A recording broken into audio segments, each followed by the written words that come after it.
하나님 앞에 나아가는 자들이 그것을 누리려고만 했지 희생하지 않는다라고 한다면, 희생할 마음을 가지고 하나님 앞에 나아가지 않았다라고 한다면요, 하나님은 그 예배를 받으실까요? 받지 않죠. 오늘 이 베스메스의 이 제사장들이 그랬단 말이에요. 엄연히 암소를 드리면 안 되는데 자기 거 드리기 싫었던 겁니다. 뭐 가위바위보 할 수도 없잖아요. 좀 창피하니까. 가위바위보에서 진 사람이 자기 집에 있는 숫소 갖고 오기 또 이럴 수는 없잖아요. 그래서 서로 암묵적으로 그냥 다 그렇게 그냥 이건 아닌데 하면서 그냥 빨리 하고 그냥 끝내자. 그렇게 암소를 드렸습니다. 자, 그리고 나서 사단 났지요. 엉뚱하게 번제를 드리고 나서 하나님의 언약궤가 잘 있는지 그 뚜껑을 열어서 그 안을 들여다보다가 몇 명이 죽었지요? 성경에서는 몇 명이요? 크게 이야기해 보세요. 그렇지요. 마서라 사본에는 5만 명이나 적혀 있어요. 개역개정에는 70명. 그러니까 5만 70명. 성경 있는 그대로 읽으면 5만 70명이 전혀 하나님의 절차를 무시하고 제사를 드리고 언약궤를 손대므로 인하여 사망하게 되었다라는 것이죠. 여러분, 우리가 최소한으로 하나님 앞에서 지켜야 할 것들. 근데 그 자매가 저한테 이렇게 이야기를 하는 거예요. 그런데 자기 언니는 하나님을 믿지 않는다라는 겁니다. 여러분 어떨까요? 여러분 어느 정도 중대형 교회에서 성가대 반주는 실력 있는 반주자들이 그 자리에 앉습니다. 그러면은 그 성가대 반주자를 그 자리에 앉히기 위해서 뭐 이력서를 받겠지요. 여러 사람들을 모집했겠지요. 그럼 제일 먼저 첫 번째로 우선해서 봐야 될 게 뭘까요? 실력일까요? 아니면은 믿음일까요? 믿음입니다. 믿음입니다. 여러분 인본적인 생각을 갖고 있으면요, 믿음보다도 실력 좋아야지 사람들이 은혜 받지. 근데 여러분 예배는요 하나님께 드리는 거예요. 사람에게 드리는 게 아닙니다. 믿음 없는 반주자가 없으면요 반주 안 하면 됩니다. 하나님은 충분히 받으셔요. 다 인간적인 인본주의에서 나오는 생각들이라는 거예요. 사람을 기쁘게 하고 사람에게 뭔가 감동을 끼치려고 여러분 그러다 보니까 믿음 보지 않는 거예요. 하나님을 믿지 않는데 그 교회 가서 성가대 반주를 하고 있다라는 겁니다. 이거 얼마나 웃깁니까? 얼마나 웃겨요. 이거 그것뿐입니까? 뭐 서울대, 음대, 뭐 성악으로 이렇게 들어간 뭐 그런 친구들 보면은요, 뭐 교회도 잘 나가지 않고, 아니 교회도 안 나가는데도 대형 교회에서 이렇게 전화가 온다라는 거예요. 솔리시트 해달라고. 저는 교회에서 안 나가는데요, 그게 상관없대요. 상관없대요. 등록금 지원해 줄 테니까 우리 교회에 와서 솔리시트 해달라는 겁니다. 여러분 이런 경우들이 정말로 많아요. 바이올린, 뭐 첼로, 뭐 여러 가지 악기 다루는 사람들, 여러분 그들 가운데요, 딱 주일 그 시간만 교회 가서 앉아서 악기 키고 그리고 나서 교회에 출입하지 않는 사람들 의외로 있어요. 의외로 있습니다. 아마 음악을 전공하셔가지고 아마 저보다 조금 더 그 세계에 대해서 잘 알 겁니다. 알 거예요. 전혀 누가 봐도 하나님하고 상관없는 사람들인데 여러분 실력이 있다라는 그 하나만으로 교회에 와서 그 중책을 맡고 있단 말이죠. 만약에 여러분 설교자인 제가 하나님을 안 믿는다, 그런 생각 해보셨어요? 하나님은요 절대로 사람의 실력과 사람의 언변과 사람의 말로서 부흥을 주시는 분이 아니라는 거예요. 말에 있지 않아요. 우리의 실력에 있지 않아요. 하나님은 계속해서 어디를 보시죠? 우리의 마음을 보시고 우리의 중심을 보시고 우리의 희생을 보신다라는 겁니다. 그거를 통해서 하나님이 역사하셔요. 교회를 세우기도 하시고 교회를 이동케도 하시고 사람을 붙이기도 하시고 사람을 보내기도 하시고 그런단 말이죠. 그래서 여러분 신약성경을 넘어오면은요, 감독을 뽑을 때, 교회의 감독을 뽑을 때 그냥 뽑지 않습니다. 어떤 그 자격을 부여한다라는 거예요. 디모데전서 3장 2절에 보니까 감독은 첫 번째 책망할 것이 없으며, 두 번째 한 아내의 남편이 되며, 세 번째 절제하며, 네 번째 신중하며 단정하며 나그네를 대접하며 가르치기를 잘하며. 이게 감독을 뽑는 자격 요건이라는 거예요. 그냥 사람이 보기 좋게 사람 괜찮네, 그냥 뭐 저 사람 뽑으면은 얼렁얼렁 교회 막 크게 세울 것 같은데, 그렇게 하지 말라라는 거예요. 교회에 이렇게 부목사로, 부교역자로 이렇게 면접을 보러 간 적이 있어요. 장로님들이 쭉 앉아있더라고요. 한 10분 정도 앉아있어요. 또 그 교회에서 파송 선교사님인지 모르겠지만 선교사님도 한 분 앉아 계셔요. 그리고 이쪽에 이제 담임 목사님 앉아 계십니다. 담임 목사님은 저에게 몇 가지 질문을 하시고 나서 그냥 나가셨어요. 그러더니 장로님들이 저한테 질문을 하는데, 첫 번째 장로님이 저한테 했던 질문이 지금도 제 가슴에 빗으로 꽂혔어요. 이렇게 질문했습니다. 우리 교회에 부임하시면은 2년 만에 청년부를 부흥시킬 수 있나요? 이게 질문이었어요. 저는 이렇게 답했습니다. 장로님은 그렇게 하실 수 있나요? 짜장면 파는 일이라고 한다면 제가 10배, 8배 할 수 있을 것 같습니다. 짜장면 파는 일이라고 한다. 여러분, 부흥이 뭘까요? 사람 끌어다가 그냥 앉히라고 한다면 좀 그렇게 할 수 있을 것 같아요. 여기 1시간만 예배 드리면 10,000원씩 드리겠습니다. 사람 앉히는 건 가능합니다. 근데 거기다 부흥이라는 단어를 썼어요. 2년 만에 부흥시킬 수 있겠냐라는 거예요. 장로님은 그렇게 하실 수 있겠습니까? 그리고 그냥 일어나서 나왔어요. 여러분, 자격이 있어요. 자격이. 여러분, 감독의 자격만 있는 것이 아니라 집사도 자격이 있단 말이죠. 디모데전서 3장 6절과 7절을 보니까 새로 입교한 자도 말지니 이제 막 들어온 자는 집사로 세우지 말라라는 거예요. 좀 보라라는 거예요. 제가 가장 안타까웠던 것들이 뭐냐면, 누가 봐도 집사로 자격이 없는데 시간이 됐기 때문에 집사를 임명하는 일들이 비일비재하다는 거예요. 우리는 그냥 다 집사 아닙니까? 시간 되면 김 집사님 뭐 그냥 1년 되면 권찰 주고 한 2년 3년 되면 그냥 다 집사예요. 그리고 여러분, 집사라는 것은요 1년입니다. 임기가. 교단법으로 그렇게 정했어요. 그리고 와서 다음 사무위원회 때 이분이 내년에도 집사할 수 있을 만큼 오래 잘했는가, 자격이 안 되면은 내년에 집사 주면 안 돼요. 근데 우리는 한 번 집사는, 그지요? 한 번 집사는 영원한 집사예요. 또 외인에게서도 선한 증거를 얻은 자라야 할지니, 이게 무슨 말이냐면 집사를 세우기 위해서는 외인, 교회 밖의 사람들한테 물어봐서 저 사람은 어떻습니까? 물어봐야 된다는 거예요. 그래서 참 선한 분입니다. 이 증거를 얻어야 된다는 겁니다. 자격이 되지 않은 사람들에게는 직분을 주면 된다, 안 된다? 안 된다. 여러분, 베세메스 성읍에 살았던 제사장들은 비록 직분은 제사장일지 모르겠지만, 직분은 레위인일지 모르겠지만, 그 자격 요건을 따져보니까 그 직분에 걸맞은 사람들 맞습니까? 아니지요? 여기에서부터 문제가 있었던 거예요. 그리고 그 대표됐던 두 인물, 홈리와 비느하스. 베세메스 제사장들이 그걸 언약궤를 들여다보고 많은 사람들이 사망을 했어요. 그래서 블레셋 사람들이 했던 것처럼 언약궤를 치워버립니다. 그 장소가 어디지요? 기럇 여아림. 누구의 집이요? 네? 예, 그렇습니다. 아비나답. 기럇 여아림에 있는 아비나답의 집으로 이 언약궤를 옮깁니다. 20년 동안 기럇 여아림에 있는 아비나답의 집에 그 언약궤가 오래 있은지라 이렇게 표현하고 있다는 겁니다. 그럼 여러분 잠깐 앞을 봅시다. 여러분들이 잘 모르겠지만 원래 블레셋 사람들에게 빼앗겼던 이 언약궤가 어떤 지역에 있었을까요? 거기에는 성소가 있었어요. 따라해 봅시다. 실로. 그렇습니다. 엘리 제사장이 있었던 그곳이 실로예요. 거기에 성소가 있었습니다. 그러면 베세메스의 그 제사장들은 이 언약궤를 왜 실로 성소로 보내지 않았냐라는 거예요. 여기에 대해서 학자들은 이렇게 이야기합니다. 그때 블레셋 사람들하고 싸울 때 실로가 파괴됐다는 겁니다. 블레셋인들이, 그러니까 언약궤만 빼앗긴 것이 아니라 성소를 완전히 박살을 내고 가져갔다는 거. 기피에 침투해가지고. 그래서 더 이상 실로의 성소는 없다라는 겁니다. 그런 의미가 있기 때문에 실로로 보내지 않았다라는 거예요. 그럼 여러분 봅시다. 여러분 지금 성소가 만약에 그렇게 블레셋 사람들에 의해서 파괴됐다라고 한다면 베세메스의 제사장들이나 이스라엘 사람들은 먼저 어떻게 해야 돼요? 기럇 여아림에 잠깐 보낼 수는 있지요.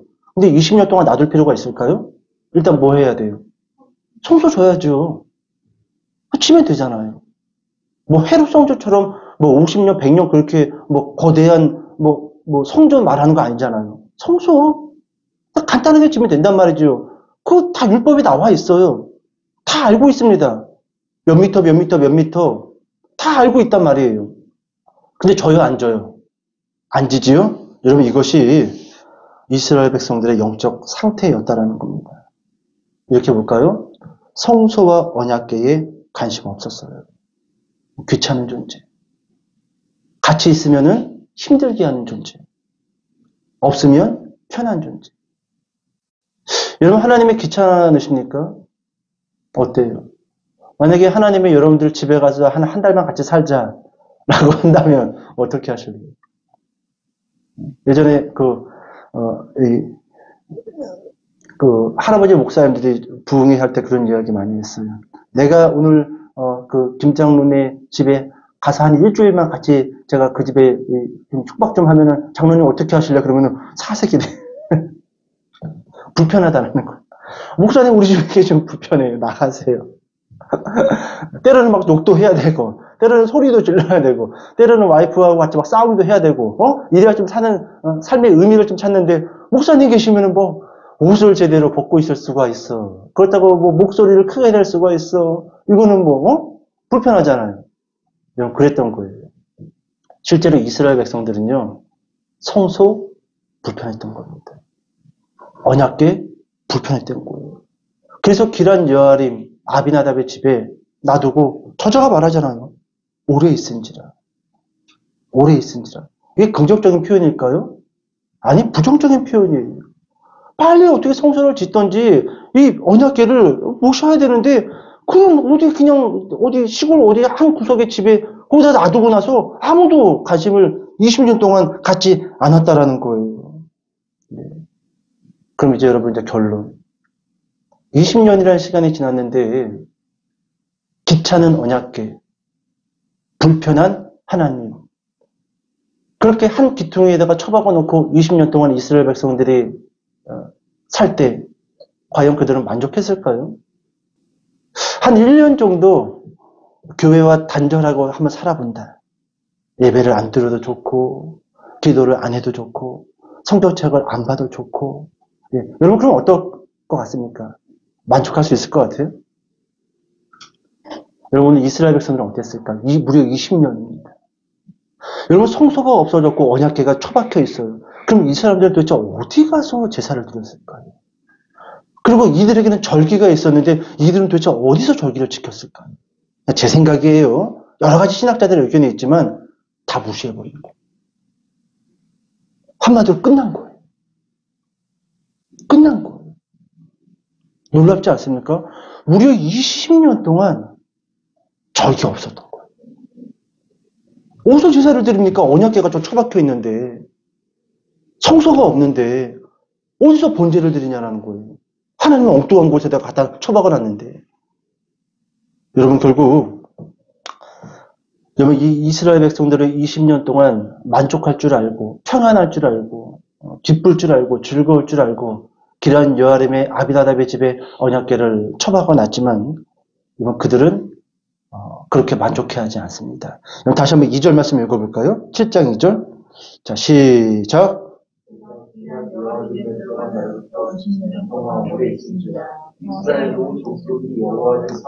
아멘. 방금 7장 2절을 읽으면서 좀 이상하지 않아요? 뭐가 이상해요? 사모하는, 좀 이상하지 않아요? 그죠? 여러분, 여호와를 사모했는데 기란 여아림 아비나답의 집에 20년 동안 언약궤를 처박아 놨다? 만약에 성소가 파괴됐다라고 한다면 성소를 새롭게 건축했어야 되는데 성소를 짓지 않았는데 여호와를 사모하니라? 여러분 이게 도대체 무슨 말이냐라는 거예요. 어떻게 사모했는데 처박아 놨냐라는 거예요. 근데 여러분 7장 2절에는요. 온 족속이 여호와를 사모하니라 이렇게 말해주고 있어요. 헷갈리죠? 말이 안 맞잖아요. 번역적인 문제가 여기 있어요. 사모한다라는 이 단어가 히브리어로 나하입니다. 나하. 따라해볼까요? 나하. 그렇습니다. 이 언어의 뜻이 뭐냐면 신음하다, 슬퍼하다, 애곡하다. 번역적인 문제가 있죠? 문제가 있어요. 왜 사모하니라 이렇게 번역했는지 저도 좀 납득이 잘 안 갑니다. 그러니까 여러분 현대인의 성경은 이렇게 번역을 합니다. 모든 이스라엘 사람들은 슬퍼하며 여호와를 찾았더라. 20년이 되었고 20년이 되었고 결국 여러분 20년이라는 시간이 지나고 나서 그들은 행복했더라? 아니래요. 20년 지나고 나니까 슬퍼하더라. 하나님 없으면 행복할 줄 알았는데 아니더라는 거예요. 언약궤를 한쪽에 처박아 놓고 우리 마음대로 살면 만족할 줄 알았는데 완전히 속된 말로 박살이 났다라는 거예요. 영적으로 피폐해졌다라는 거예요. 감정적으로 메말랐다라는 거예요. 어디에 가서 무엇을 하든 기쁨을 찾을 수가 없다라는 거예요. 만족을 누릴 수가 없다라는 거예요. 제가 고등학교 때 같은 반 친구 5명이 가출을 했어요. 난리가 났죠. 막 경찰도 학교에 쫓아오고, 뭐 걔들 부모님들도 학교에 왔고.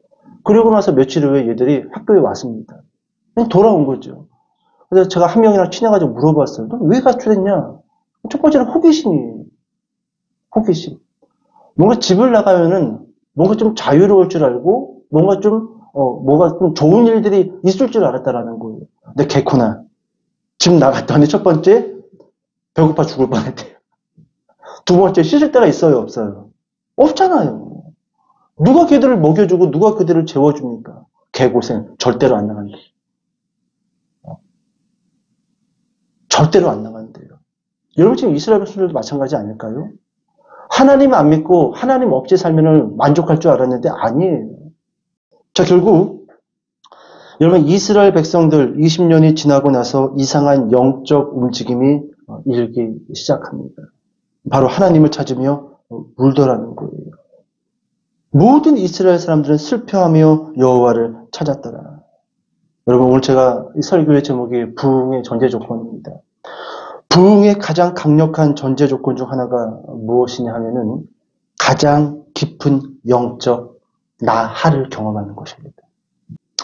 여러분 오늘 본문에는요 부흥을 향한 몇 가지 전제 조건이 제시되어지고 있습니다. 여러분 3절에 이렇게 시작되어집니다. 사무엘이 여러분 부흥의 전제 조건 첫 번째 시대의 영적 흐름을 해석할 수 있는 지도자가 있어야 됩니다. 물론 여러분 어떤 사람들은 시대적인 영적 흐름을 해석할 수 있는 지도자가 없어도 하나님이 주시려고 한다면 부흥을 주신다라고 말하는데 저는 그 사람의 말에 동의하지 않아요. 왜냐하면 오늘 본문을 보면요. 하나님은 사무엘을 준비하고 영적 부흥을 주셔요. 그리고 어떤 시대이든지 간에 하나님이 세운 그 인물을 통해서 부흥이 스타트 되어지는데 그 사람이 누구냐? 그 시대의 영적 흐름을 말씀으로 해석해서 선포하는 그 사람을 통해서 시작되어진다는 거예요. 여러분 이것이 부흥의 첫 번째 전제 조건입니다. 사람을 세우는 일. 자, 두 번째 전제 조건은 뭐냐 하면은 여러분 3절에 이렇게 이야기하고 있지요. 여호와께 돌아오려거든 중반부의 3절 중반부 이방 신들과 아스다롯을 너희 중에서 제거하고 너희 마음을 여호와께로 향하여 누구만을? 그만을 섬기라. 여러분 잘 봐요. 하나님을 섬기는 거하고 하나님만을 섬기는 거하고는 다른 겁니다. 이건 적극적인 회개예요. 적극적인 회개. 이방 신들과 아스다롯을 너희 중에서 제거하고 이건 회개입니다. 여러분 회개 없는 부흥, 회개 없는 믿음 있을 수 있을까요?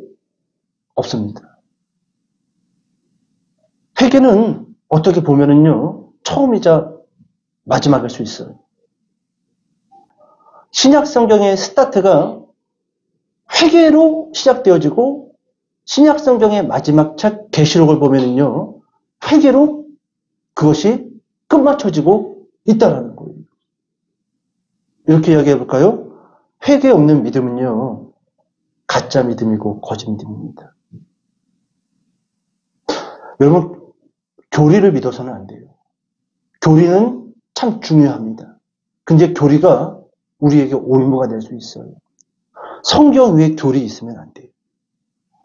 좀 이렇게 얘기해 볼게요. 한 번 구원은 영원한 구원이다. 맞아요. 그런데 여러분 이 교리가 성경 위에 있으면 안 돼요. 한 번 구원은 영원한 구원이다. 나 구원 받았어요. 그럼 그 이후에 어떻게 살아도 구원이에요. 여러분 하나님은요 자판기 아니에요. 동전 넣으면 음료수 나오시는 분이 아니에요.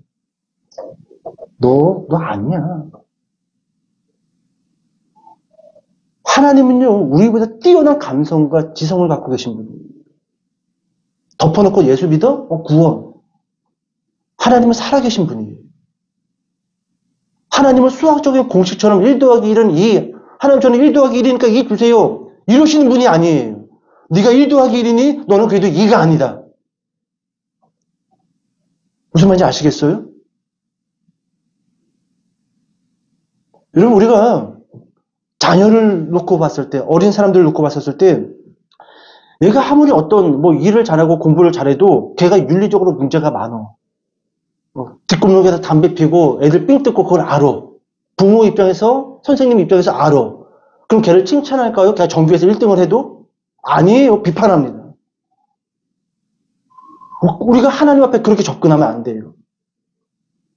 회개는 절대적입니다. 절대적이에요. 적극적인 회개입니다. 회개 없는 믿음은 따라해보세요. 가짜 믿음, 거짓 믿음. 그래서 여러분 믿는 자들 가운데 회개 없이 죄를 짓는 자들은요, 여러분 제가 하나님이 아니기 때문에 그들의 구원에 대해서 이야기할 수 없지만 그들은 구원받지 못할 확률이 훨씬 큽니다. 어쩌면 그들은 가짜일 수도 있어요. 제가 로마서를 설교를 하면서 하나님의 큰 구원의 그 그림을 그려줬지만 계속 강조했던 게, 하나님에게 구원을 받고 거듭난 자들은 결국 그 신앙의 삶과 열매도 하나님이 기뻐 받으실 만한 삶과 열매로 드려지게 된다라고 강조했어요. 그 뒤에 거는 무시하고 믿음으로 구원받는다. 믿음으로 구원받는다.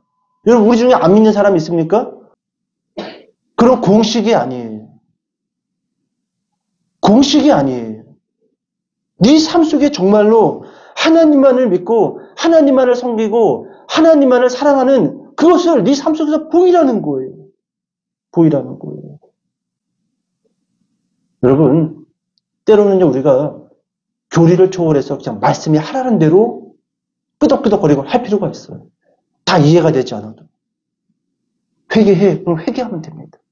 왜 우리의 구원과 성령론과 이런 회개, 믿음, 이런 사람도 구원받을 수 있는, 이게 왜 자꾸 이렇게 어려워지냐면요, 우리가 어려워서 그래요. 그냥 말씀대로 살면 되는데 우리가 자꾸 안 살면서 구원받을 수 있을까? 이러니까 답이 안 나오는 거예요.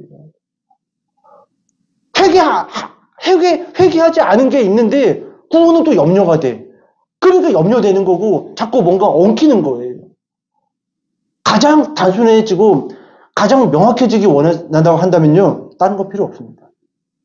다 이해가 안 가더라도요, 그냥 말씀대로 하라고 하면 돼요. 하지 말라고 하면 하지 말고, 자, 회개하라고 하면 회개하고, 성령을 받으라고 하면 성령 받고, 오늘 성령님 보고 잠깐 나중에 오시라고 돌려보내지 마시고, 여러분 그럴 필요가 있어요. 여러분 1906년도에 토레이 박사가 있어요. 성령론에 대해서 대가이신 분인데 저도 이분 책이 한 2권 정도 있습니다. 1906년도 이 토레이라는 박사가 캐나다 토론토에서 집회를 열었습니다. 성령 집회고 말씀 집회였어요. 그때 이분이 집회를 하기 전에요, 캐나다 토론토에다가 가로 15cm, 세로 3cm 인쇄물을 막 뿌렸어요. 사람들 시켜가지고. 그 인쇄물 앞뒤에는 빨간색으로 이렇게 적혀 있었습니다. 하나님과 바른 관계를 가지십시오. 캐나다 토론토에다가 집회가 열리기 전에 그걸 막 뿌리고 다녔어요. 빨간 글씨. 하나님과 바른 관계를 가지십시오. 여러분들이 아무리 이 집회에 와서 나의 설교를 듣고 은혜를 받았다 할지라도 여러분들이 먼저 회개, 하나님과의 바른 관계를 갖지 않는다고 한다면 여러분들은 절대로 구원의 반열에 들어올 수 없을 것입니다. 그것은 여러분 구원 얻는 믿음이 아니지요. 그냥 회개 중요해요. 2번째, 부흥의 전제 조건 뭐라고요? 따라해봅시다. 적극적 회개. 그렇습니다. 적극적 회개. 여러분 제가 아까 그랬잖아요. 신약 성경은 시작의 처음 말씀이 회개였고 마지막 말씀도 회개였어요. 제가 왜 이런 얘기를 하냐면 우리가 지금 요즘 마가복음을 보지만 침례 요한도 그렇고 예수님도 그렇고 회개하라고 선포를 했고요. 계시록도 시작하자마자 7교회가 등장을 하는데 그 7교회 가운데 5개의 교회를 향하여 예수님이 뭐라고 이야기하냐면 회개하라고 이야기합니다. 에베소 교회, 버가모 교회, 두아디라 교회, 사대 교회, 라우디게아 교회 회개하라. 너희가 회개하지 아니하면은 너희 그 금초대를 치워버려. 구원받지 못한다라는 거예요. 착각하지 말라라는 거예요. 여러분, 우리가 알고 있는 교리와 우리가 알고 있는 믿음하고 얼마나 다릅니까? 회개에 대해서. 구원 받았는데요? 구원 받았는데요? 그걸 어떻게 알아? 어떻게 알아? 여러분, 구원의 확신 우리가 가질 필요가 있습니다. 근데 그 50%만 가지세요. 나머지 50%는 구원의 불확신. 어쩌면 나는 아닐 수도 있어. 어쩌면 나는 구원 못 받을 수도 있어. 어쩌면 나는 성경 받지 못한 사람일 수도 있어. 어쩌면 나는 그리스도인이 아니라 그리스도 이전의 자연인일 수도 있어. 나는 종교인일 수도 있어. 내가 이렇게 사는 것 보니까, 내가 이런 마음을 품는 거 보니까, 내가 여전히 하나님을 사모하는 마음이 작은 거 보니까 어쩌면 나는 성령을 받지 못한 사람일 수도 있어. 여러분, 이게 저는 가장 건강하다고 생각되어집니다. 여러분, 사도 바울은 두 개를 다 가르쳐요. 선줄로 아니냐? 어떻게 할까 염려하라? 넘어질까? 넘어질까? 사도 바울도 스스로 고백하잖아요. 내가 이렇게 전도를 하고, 내가 이렇게 선교를 하고, 내가 이렇게 교회를 세우고 나서 하나님께 버림받을까봐 난 두렵다라고 사도 바울도 그런 고백을 해요. 그럼 우리는 얼마나 더 고민을 해야 될까요? 우리가 뭐 교회를 하나를 세워본 적이 있습니까?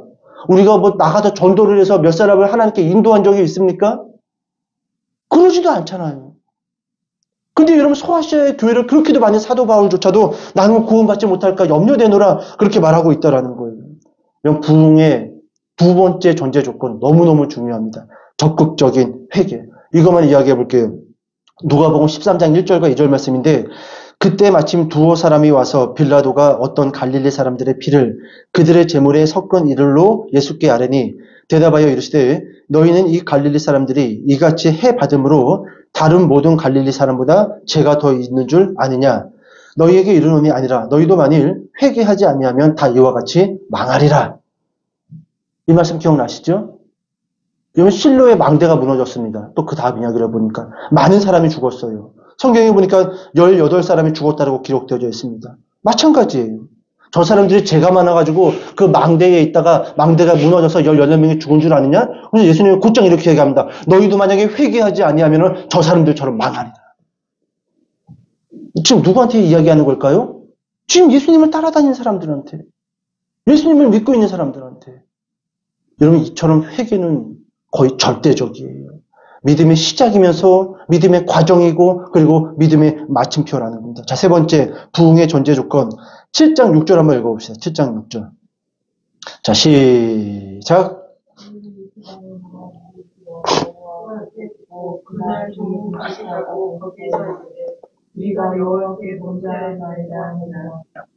미스바에서 이스라엘 자손을 다스리니라. 아멘. 여러분, 여기 보니까 미스바에 모여 물을 길어 여호와 앞에 어떻게 하고? 붓고, 그리고 그날 종일 무엇을 하고? 금식을 하고. 여러분, 물을 길어다가 여호와 앞에 부었어요. 이것은 무엇을 의미할까요? 나의 생명과 나의 소망을 하나님 앞에 붓는다라는 거예요. 이게 누구에게 있기 때문에? 하나님에게 있다라는 거예요. 여러분, 이스라엘 이 땅에서 물은 귀합니다. 뭐 지금처럼 이런 물병이 흔하게 있는 게 아니에요. 물을 싸가지고 다녀야겠죠. 가죽 부대에다가. 근데 그 물을 부어버렸어요. 그리고 금식합니다. 이제 내 생명과 내 소망은 누구에게 전적으로 맡기겠다는 거예요? 하나님께 맡기겠다라는 그런 강력한 성원적인 모습을 보인다. 이거 여러분, 부흥의 전제 조건들이에요.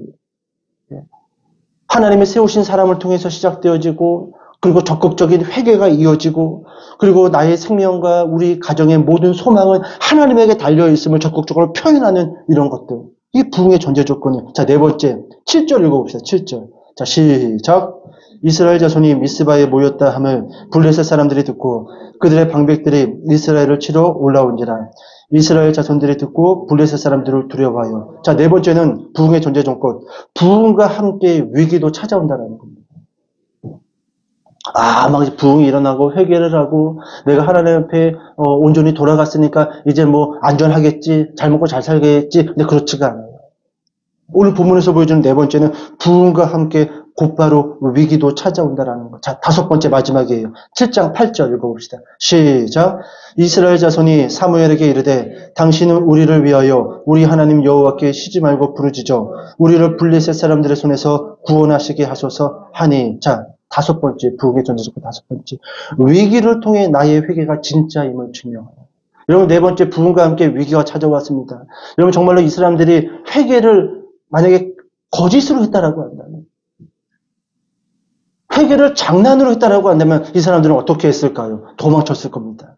아니면은 바울과 아스다로 그 신으로 도망갔을 거 이렇게 생각할 수도 있겠죠. 이거 봐라. 우리가 방금 바울을 버리고 아스다로시라는 신을 버리니까 이런 위기가 찾아오지 않느냐. 다시 하나님을 버리고 언약궤를 버리고 다시 바알신전으로 가야 되는 게 맞다. 그럴 수 있단 말이죠. 그런데 8절에 뭐라고 기록되어져 있습니까? 우리를 위하여 우리 하나님 여호와께 쉬지 말고 부르짖어. 사무엘에게 부탁하잖아요. 하나님께 기도해. 하나님께 기도해 주십시오. 여러분, 여러분들도 이런 믿음을 보이시길 바랍니다. 여러분들에게 위기가 찾아왔을 때, 여러분들이 어떻게 할 수 없는 그런 한계가 여러분들의 닥쳤을 때, 여러분 하나님의 사람들에게 기도를 부탁하세요.